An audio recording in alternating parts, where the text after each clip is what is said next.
我很容易责怪自己，只要事情没有做好，只要某个决定不够完美，内心就会立刻出现一种声音。那个声音很严格，很冷静，也很不留情。它会提醒我哪里做错了，提醒我还有多少不足，提醒我应该再努力一点。表面上看起来，这样的声音好像能让人进步，但时间久了，内心却慢慢变得疲惫。因为当一个人习惯用苛刻的方式对待自己，整个世界也会变得严厉。别人的一句话会变得特别刺耳，别人的一个眼神也会被解读成否定，好像整个世界都在审视你。直到后来，我才慢慢明白一件事情，很多时候，我们感受到的世界，其实是内心对自己的回声。心理学里有一个很重要的概念，叫做自我同情。那不是放纵自己，也不是忽视错误，而是在面对自己的不完美时，仍然愿意给予理解。当你能够这样对待自己，内心会出现一种稳定的空间。你知道自己仍然在学习，知道每一个人都会犯错，知道成长本来就需要时间。这样的理解会慢慢改变你的情绪。当内心不再充满责备，你看待世界的方式也会不同。吸引力法则常常提到一个观点，世界会回应你对待自己的方式。如果你总是苛刻地看待自己，你也会觉得世界充满批评。但当你开始理解自己，你的眼神会变得柔软，你会更容易看见别人的善意，也更容易接受别人的包容。神经科学研究发现，当一个人对自己表现出温柔与理解时，大脑会释放催产素与血清素。这些化学物质会让情绪稳定，也会增加人与人之间的信任感。于是你在与人互动时，语气会更平和，表情会更放松。而这些细微的变化也会影响周围的人，他们会感受到你的安全感，也会更愿意给予体谅。于是你开始发现，生活里的气氛变得不同。那些曾经让你紧张的对话变得比较温和，那些曾经让你觉得压力很大的关系也慢慢出现理解。很多人会以为是外界突然变得善良，但其实是你的内在先变得温柔。当一个人能够理解自己，他就不需要一直证明自己。当一个人能够接受自己的不完美，他也更能接受别人的不完美。这样的心境会让整个世界变得宽广。你不再害怕被误解，也不再那么在意别人的评价，因为你已经给了自己一个安全的地方，而这个地方会慢慢影响你与世界的关系。有一天你会发现，那些曾经让你感到压力的人，其实也开始对你变得更柔软。那些曾经让你觉得难以相处的环境，也开始出现理解的空间。那时候你会明白一件事情，真正的体谅，很多时候不是从外面开始，而是从自己开始。当你愿意给予自己理解，世界也会慢慢回应。那份理解会像涟漪一样，从你的内心扩散出去，然后在时间的流动里，变成别人眼中的体谅，静静地回到你的生命里。我总觉得命运像是一条早就写好的路，有些人看起来天生顺利，有些人好像总要多走几段弯路。于是很多事情，我们习惯用命运来解释。机会没有出现，也许是运气不好；事情没有成功，也许是时机不对。这样的想法看起来很合理，却也让人慢慢失去一种力量。那种力量，其实就在我们每天的选择里。后来我慢慢发现，命运并不只是某种固定的安排，它更像是一条正在被书写的路，而你每天对自己的承诺就是那支笔。心理学里有一个概念叫做自我一致性。当一个人对自己做出承诺，并且愿意一点一点实践，他的内心会慢慢建立一种稳定的认同。你不再只是希望改变，而是开始相信自己正在改变。这种感觉很安静，却非常有力量。因为当一个人开始信任自己的承诺，他就会慢慢变成那个承诺里的人。神经科学研究发现，人的大脑会根据重复的行为建立新的神经路径。每一次你选择遵守自己的承诺，大脑就会强化那条路径。久而久之，那些原本需要努力的行动，会变成自然的习惯。于是你的人生就会慢慢出现新的方向。吸引力法则常常强调信念的力量，但真正稳固的信念其实不是只存在于想法里，它存在于行动里。当你每天为自己做一点点努力，当你愿意对自己的梦想保持忠诚，你的能量就会慢慢改变。那种改变不一定很剧烈，却会一点一点的累积。就像一条河流，刚开始只是细小的水流，但只要持续向同一个方向流动，时间就会替它刻出河道。很多人以为命运的转变一定是某个巨大的时刻，某个突然出现的机会，某个改变一切的决定。但其实，真正改写命运的，往往是那些看起来很平凡的日子。是你在疲惫时仍然选择前进，是你在怀疑时仍然选择相信，是你在没有掌声的时候仍然坚持。这些瞬间看起来很小，却在慢慢重塑你。当一个人持续对自己负责，他的内心会变得稳定，而这种稳定会吸引新的机会，因为世界总是回应那些准备好的人。当你愿意为自己的梦想付出时间，你的眼睛会看见更多可能。当你愿意为自己的承诺负责，你的脚步就会越来越稳。于是某一天，你回头看过去的自己时，会突然发现一件很奇妙的事情。那些曾经看起来普通的选择，其实一直在改变你的路。每一次没有放弃，每一次愿意再试一次，每一次对自己说的那句“我会做到”，都像是一个小小的转弯。一个转弯接着一个转弯，最后形成一条新的道路。那时候你才会明白，命运其实不是某个外在的安排，它是你与时间一起写下的故事。而你对自己的每一份承诺，都在悄悄地改写这个故事的方向，一步一步，慢慢地把你带向一个原本看不见的未来。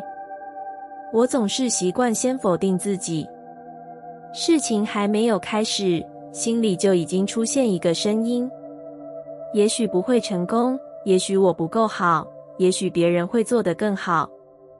这样的声音看起来像是一种谦虚，甚至像是一种理性，好像先降低期待，就不会那么容易失望。但慢慢的我发现，这样的习惯其实很沉重。因为当一个人总是先否定自己，很多可能就会在开始之前被关上。你不敢尝试新的机会，不敢走向陌生的方向，甚至不敢相信事情可能会变好。于是生活看起来没有改变，但其实很多机会早已悄悄离开。心理学里有一个概念叫做自我设限。当一个人内心深处相信自己做不到，他的行动就会变得保守。你会犹豫，会退后，会错过那些需要一点勇气的时刻。久而久之，大脑会把这些经验当成证据。看吧，事情果然没有发生。于是那份自我否定就变得更强。但有一天我开始意识到，也许很多事情并不是缺少运气，而是缺少空间。当内心充满怀疑，好的事情很难停留，因为你总是在告诉自己，这不会发生，这不属于我。吸引力法则常常提到一件事情，世界会回应你对自己的信念。如果你一直相信自己不值得，那么即使机会出现，你也可能会把它推开。但当你开始停止否定自己，一切就会慢慢不同。这并不是要你突然变得完美，也不是要你变得自大，而是允许自己存在，允许自己有梦想，允许自己尝试，允许自己走向那些还不确定的方向。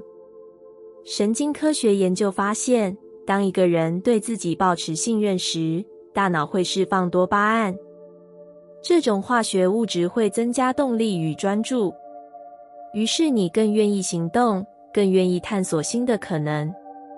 这些行动看起来很小，却会慢慢改变人生的轨迹。因为很多好运其实都藏在那些你愿意尝试的地方。如果你从一开始就否定自己，那些地方就永远不会被看见。我后来慢慢学会一件事情，当那个否定的声音出现时，不要急着相信它，只要轻轻地告诉自己，也许我可以试试看，也许事情会有不同的结果。这样的念头很微小，却像是一扇门。当你愿意打开那扇门，光就会进来，机会也会进来。有一天你会发现，生活里开始出现一些新的事情，新的机会，新的关系，新的方向。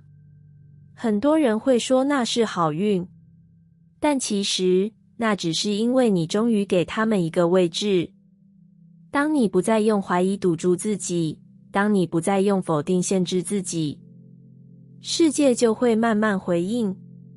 那些原本在门外徘徊的可能，会一个一个走进来。然后在某一天，当你回头看这段时间时，你会突然明白，好运从来不是突然降临，它只是一直在等待，等待你停止否定自己，等待你给它一点空间。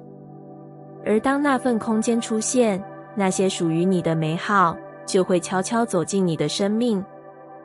我总是习惯先否定自己，事情还没有开始，心里就已经出现一个声音，也许不会成功，也许我不够好，也许别人会做得更好。这样的声音看起来像是一种谦虚，甚至像是一种理性，好像先降低期待，就不会那么容易失望。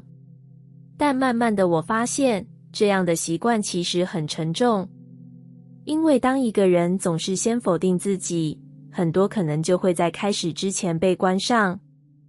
你不敢尝试新的机会，不敢走向陌生的方向，甚至不敢相信事情可能会变好。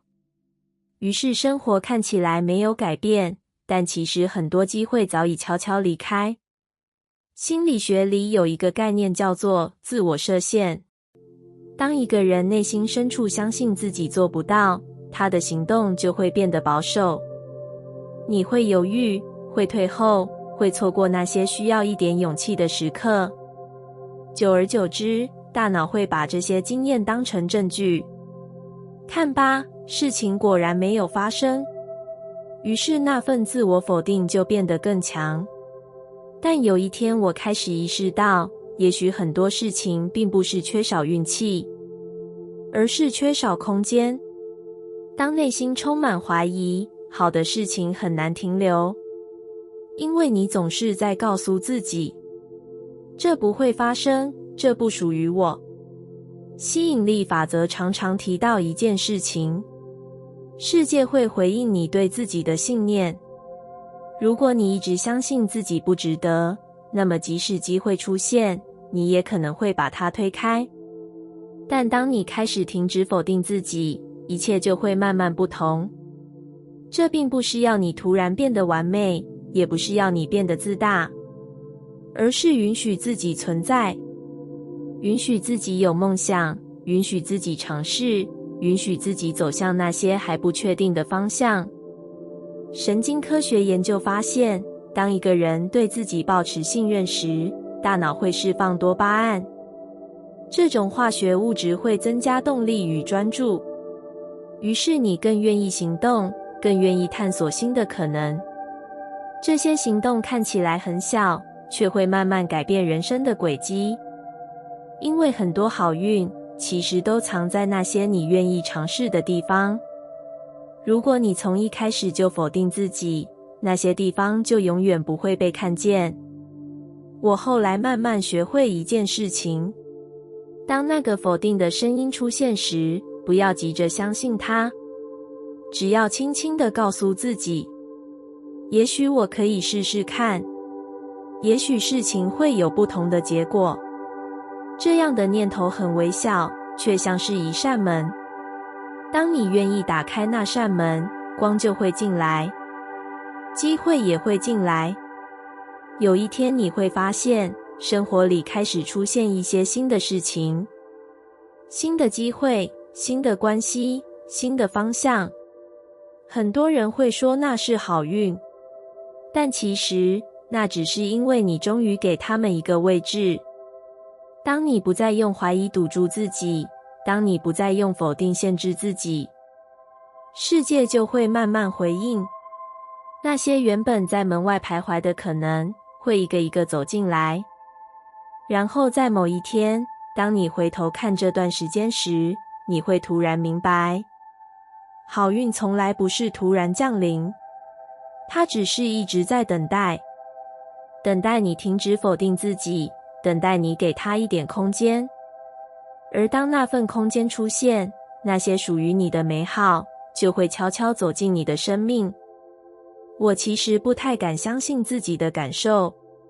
当内心出现某种情绪时，第一个反应往往不是理解，而是压抑。觉得不应该难过，不应该生气，不应该感到失望。好像成熟的人就应该永远冷静，永远理性，永远能够控制一切。于是每当情绪浮现，我就试着把它们藏起来，告诉自己不要想太多，不要太敏感，不要太在意。表面上看起来很平静，但内心却慢慢变得混乱。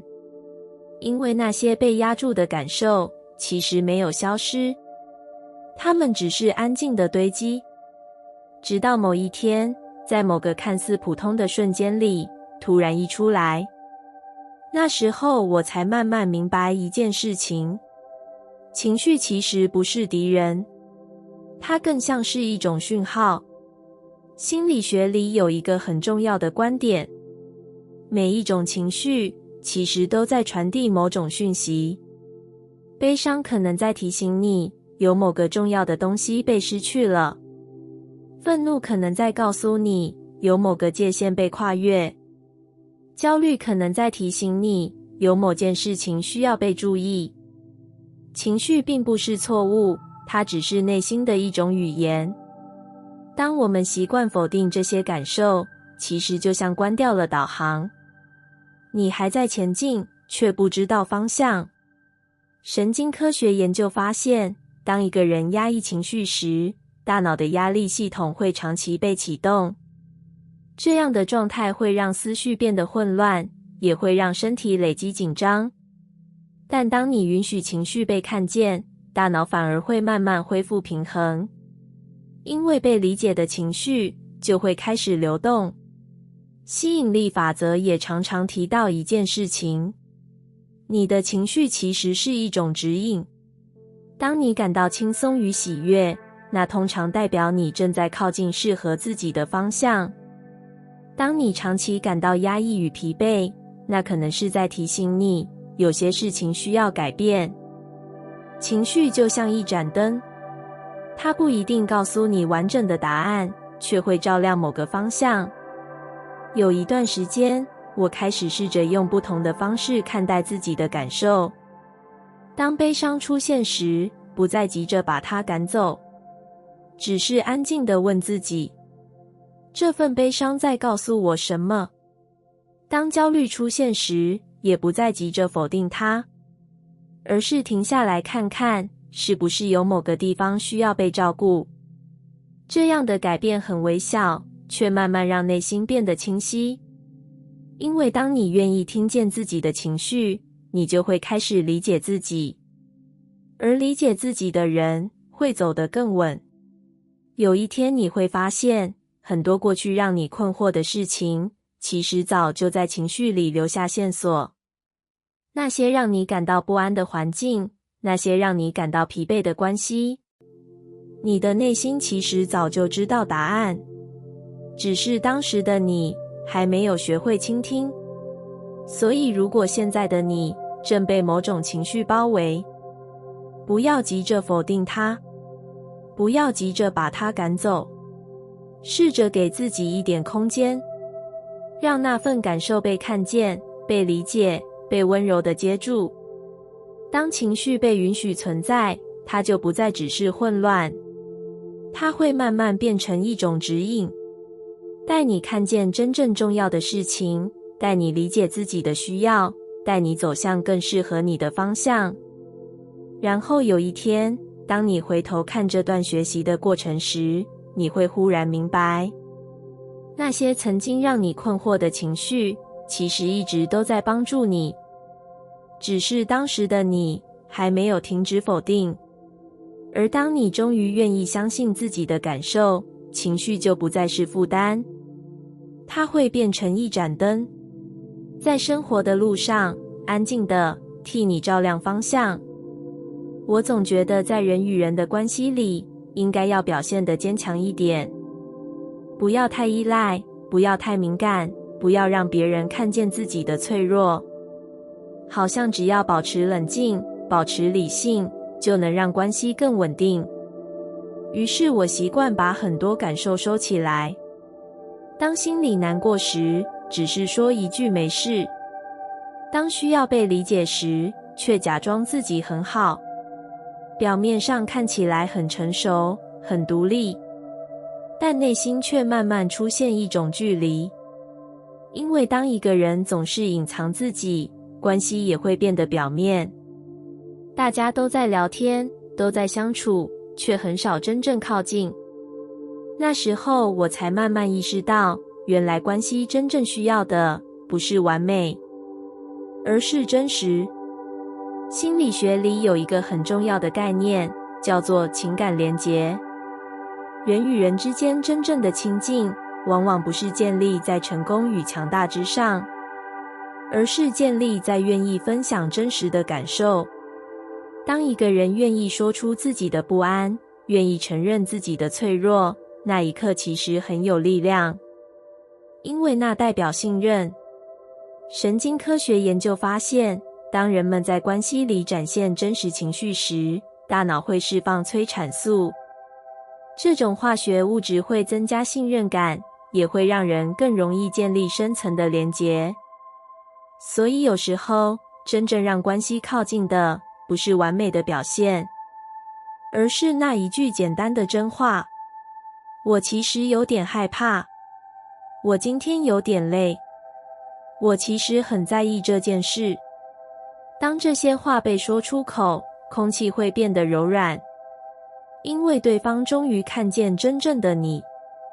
吸引力法则也常常提到一个很深的原则：当你愿意做自己，世界就会回应真正的你。如果你总是戴着面具，吸引来的关系也会停留在表面。但当你愿意让真实的自己出现，那些能够理解你的人才会真正靠近。当然，允许脆弱并不容易，因为我们都曾经害怕被误解，害怕被拒绝，害怕自己的感受不被珍惜。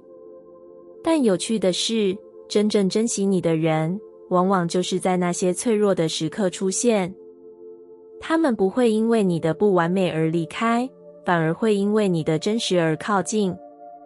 有一天你会发现，那些最深刻的关系，其实都发生在某些很诚实的瞬间。也许是在一段坦白的对话里，也许是在一个愿意说出感受的夜晚。那一刻没有伪装，没有防备，只有两个人真实的存在。那样的连结，往往比任何表面的完美都更坚固。所以，如果现在的你仍然习惯把很多感受藏起来，请不要责怪自己。这只是我们曾经学会保护自己的方式。但当你准备好了，可以慢慢试着打开一点点，允许自己被看见，允许自己不那么完美，允许自己偶尔脆弱。你会发现，世界并不一定会因此变得危险，反而会变得更温柔。因为当你愿意以真实的样子存在，那些真正适合你的关系就会慢慢浮现。然后在某一天，你会忽然明白一件事情，原来脆弱从来不是弱点，它只是通往真实连结的一扇门。当你愿意打开那扇门，关系就不再只是相处，而是彼此看见，彼此理解，在那份真实里慢慢生长。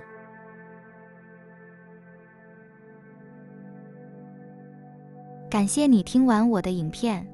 如果你觉得影片有帮助到你，欢迎点赞并订阅我的频道，让我可以持续与你分享。也可以在评论中留下你的想法和经验，或是将影片分享给你的亲友。再次感谢你的收听，我们下次再见。